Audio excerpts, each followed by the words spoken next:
My Ford University Podcast, episode 35. Question: will your business thrive or get crushed? Today we're going to talk about how to use Porter's 5 forces like a strategist. Welcome back, colleagues, to My Ford University and the podcast. I'm George Sloan, founder and dean. Here we try to turn practical business thinking into real-world results. No filler, no wasted time, just the frameworks, the skills, the mindset you need to move fast, learn hard, and win.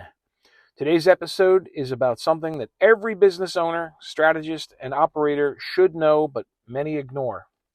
Porter's 5 forces.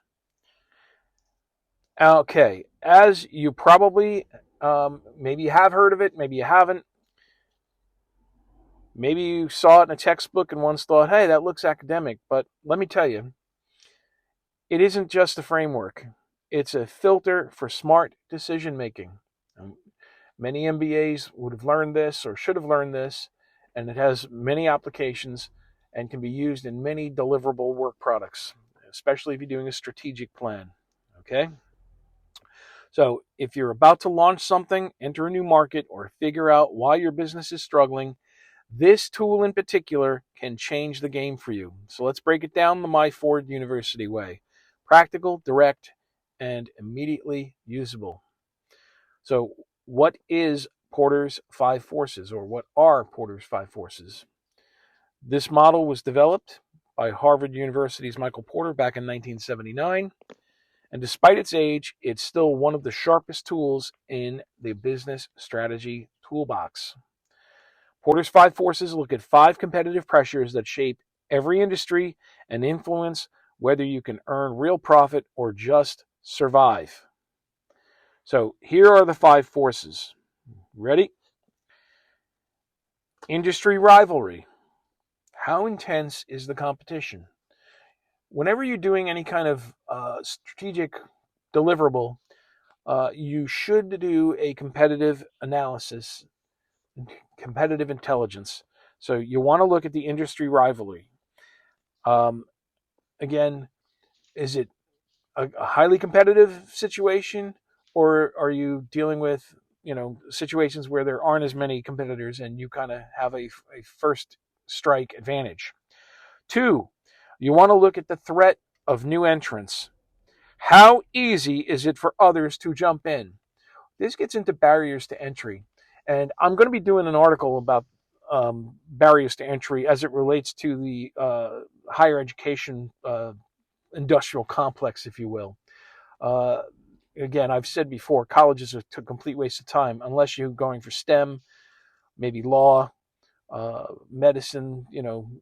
What you really are, or even education. What you're really encountering there are barriers to entry, and I'm going to go into that pretty deep. But that's threat of new entrants. Okay. The other thing you want to look at, number 3, is the threat of substitutes. Are there other ways to solve the same problem? I can almost guarantee you there are. Unless you're coming up with something completely new, and then you need to scramble as fast as you can before other people figure it out and start doing it as well.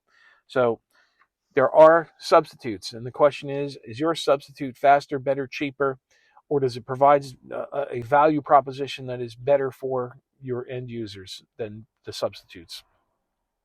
Number 4, buyer power. How much leverage do customers have? Well, this kind of gets into supply and demand. If you are the only game in town, buyers are kind of forced to come to you. They don't have a lot of power. But if there's multiple possibilities, multiple competitors, you are going to be in a situation where the buyers have more power. And number 5, it's the flip side, supplier power. The other thing you want to ask is, can suppliers push you around? You have to be concerned about that. Plus, again, if you're the only game in town, you tend to have a lot more power and sway. So together, these forces tell you the following. They can answer for you, is this market worth entering? Can you defend your position? Are your margins at risk? This is how you stop guessing and start thinking like a strategist. We always want to think like a strategist. Okay, why the 5 forces matter. Here's why this model is essential, okay? Most people focus on their product. Few people look at the structure of the market they're entering. I mentioned before you should be doing a competitive intelligence or competitive analysis. You should also look at the market in general and the industry and possible substitutes that might not fall directly into your industry. So you can have an amazing product, you can have a great marketing strategy, you can have a smart, hardworking team, and still fail because the industry dynamics are stacked against you. With Porter's five forces, it helps you to avoid unwinnable games. Quite frankly, I believe that from time to time you should be changing the game so that you have an advantage. Remember, competitive advantage. So it also tells you what you're about to walk into, especially if you're going new and not dealing with an existing product. You're going to walk into a low margin price war. Well, then you're going to have to do a lot of volume on that low margin, and you're going to have to keep your costs in check. Are you going into a red ocean crowded with copycats? There's a great book called The Blue Ocean Strategy. The blue ocean is what you want. A red ocean, there's a lot of competitors and everyone's biting each other. That's why the ocean is red. I'll probably do a full article on that one too. A market that is dominated by customers who will never pay full price. I am a firm believer in culling your customer base. You need to do an analysis where you rank them A, B, C. You want your best customers who provide the highest margins to be your main customers. They're usually the 20% if you use Pareto or 80-20 rule. And then, the B's are the ones where you're still making some money, and the C's are the ones that are the lowest margin. In some cases, you might even be operating at cost, and quite frankly, you should try to move away from them. Another thing you want to look at is the supply chain trap with no leverage. This is where you need to think in terms of possibly doing vertical integration if your supply chain is one that is kind of volatile and you want to control it. I will do a full article on that at some point as well, horizontal versus vertical integration. Again, this isn't about optimism. This is about reality-based thinking. So let's look at the five forces in action. So we're going to break down each force, and I'll give you practical questions and examples so that you can apply it immediately, which is our motto around here. Learn it fast, apply it faster. Learning something is meaningless if you don't apply it, because applying it is what makes it stick, and then it also gives you confidence, and it also gives you a result. So always think about applying immediately. All right, let's get to it. Number one, industry rival, or industry rivalry, made up of a series of rivals, obviously. This one is pretty straightforward. How fierce is competition? That's really what it is. So you want to ask, are there lots of players? Is the product or service commoditized? Meaning it kind of doesn't matter which one you use, or do you have something special or different about yours? Because then you're in a league by yourself. All right, another question is there price pressure or discounting? You don't want to have a race to the bottom. Quite frankly, you want to be in a situation where I've talked about Daniel Priestley. He has a good book called Oversubscribed. And what you want to do is have limited or values that get you oversubscribed, like a restaurant where you have to make reservations. You want to make sure that you're not like any Joe on the street. You want to be different. And the way to do that is setting yourself up slightly as a premium. So here's an example. Airlines, brutal. As you know, tons of competitors, little differentiation, price wars each and every day. If you're in a high rivalry space, you better be lean, innovative, and highly differentiated, or you shouldn't enter at all. Don't even enter it. And quite frankly, you're going to be in a pissing match all the time. So you really got to think about how to do it differently. You want to set the new bar is really the way to get around that.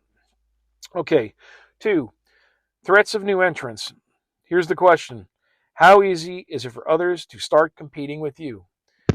If you're in a business that doesn't have high barriers to entry and heavy capital and materials investments, you're probably in a business where it's very easy for people to enter. So you want to ask yourself, are there big upfront costs? Like I said, if It's a capital intensive situation. You need factories and equipment. Then you've got some barriers in place. But if they could start doing it tomorrow without having to spend too much time and effort, you got a problem. Here's another one you want to ask. Are there patents, regulations, brand loyalty, or technical barriers? They can either help you or hurt you, depending on which side you're on. Here's an example. If you're starting a coaching business, very low barrier to entry. Anyone with a website and a Stripe account can do it. Launching a pharmaceutical company, massive barriers on multiple levels. So the easier it is to enter, the faster competition shows up, and the harder it is to maintain your edge. Okay, number 3, threats of substitutes. Listen, substitutes aren't necessarily direct competitors. There are other ways your customer can solve the same problem. Ask yourself these questions. Can they replace my product with something else? Is there a substitute that is cheaper, easier, faster? Let me give you an example. A gym membership competes with home fitness apps. Coffee shops compete with Keurigs and instant coffee. If a customer can easily walk away and still get what they need, your pricing power drops, and it drops fast. So you want to create a little more value, and you want to create a little more experience maybe. You want to find ways to make it a little more premium. All right, let's talk about number 4, bargaining power of buyers.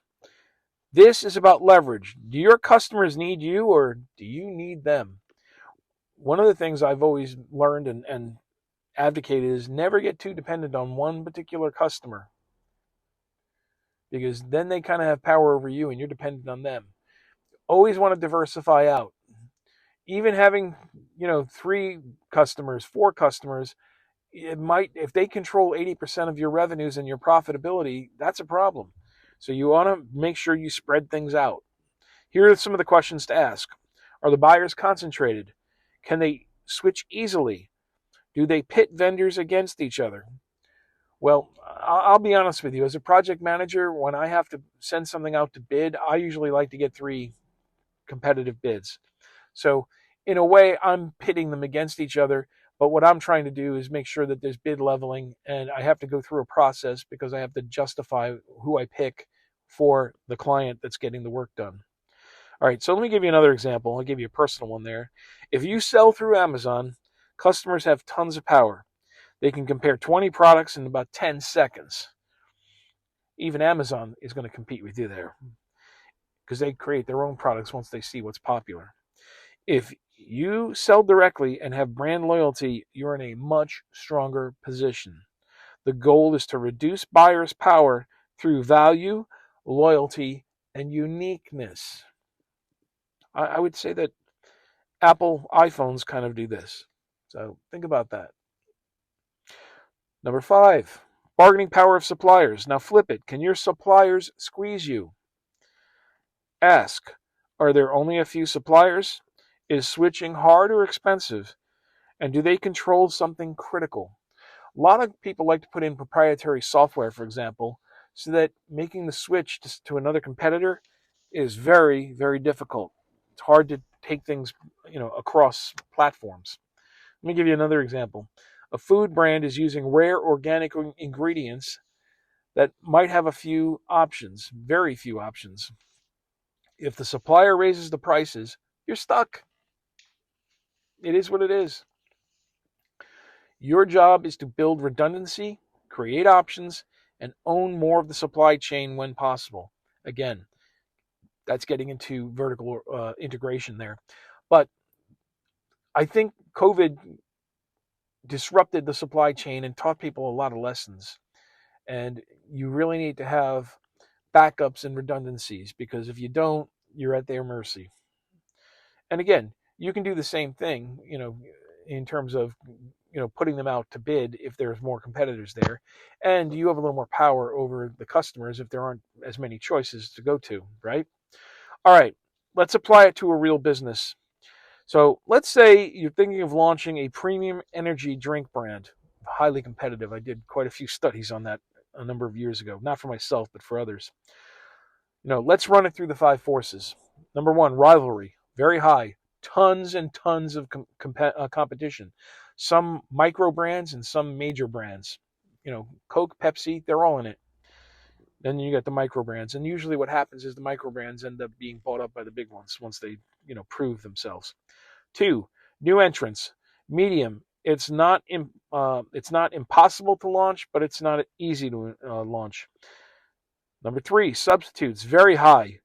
Coffee, supplements, water, all sorts of other choices. Number four, buyer power, high because retailers and consumers are picky. There's only so much shelf space available, and people are very picky with what they choose, and retailers will only stock what's going to be popular. Number five, supplier power, medium, because organic ingredients are a niche. They're a little difficult to get. Conclusion, it's a tough market. If you don't have a killer differentiator, a unique story, superior ingredients, or a built-in audience, you will struggle. You're not doomed, but you better come armed, and you better be ready to really knock it out of the park. All right, what you should do right now. Here's your My Ford University action step, if you will. Take whatever market you're in or thinking about entering and score each force. High is bad, low is good. Medium, watch it. Low is favorable. Okay? Ask, where do I have leverage? So rate that. Ask, where am I exposed? Rate that. Can I shift any of the forces in my favor? Rate that too. Remember, you don't need a perfect score across all five. You just need to know what you're dealing with and adjust accordingly. All right, here's some final thoughts. Business isn't going to be about just being good. Business is about being strategic. You can be good and not strategic, and in the end, you're going to lose. Porter's Five Forces is sort of, you can think of it as a competitive x-ray. Again, when you're doing a business plan, a marketing plan, you're doing a strategic plan, you're going to be using this because it should be in those type of reports. Again, we talk a lot about deliverables. It shows your landscape, it shows the players and the pressure points before you make your move. At My Ford University, we believe in thinking before acting and acting with speed and precision once the thinking is done. Don't get caught with analysis paralysis. We've talked about that. Got to take action. And here's the thing. Once again, always iterate. Always get the feedback loop going because this is not a one and done. You got to do this on a regular basis. So use the framework, revisit it on a regular basis, teach it to your team, and if the market looks unwinnable, maybe it's time to walk away or find a better one. I think what you really want to do if you in a difficult situation is think about how you can really make a difference. Okay? So smart strategy is knowing when to play and when not to play, or when to change the rules of the game. So that's what I was just getting at. If you can figure out a way to do that, you can do it. All right. That's it for today's episode of the My Ford University podcast. If you want to learn more about Porter's Five Forces and other strategic tools, models, framework, concepts, visit myforduniversity.com, where you can learn it fast and apply it faster. If you found this helpful, please share it with someone who's trying to make a smarter business move this year. Don't keep us a secret. Until next time, think hard, move fast, and don't just compete. Strategize. We'll see you the next time. Thank you.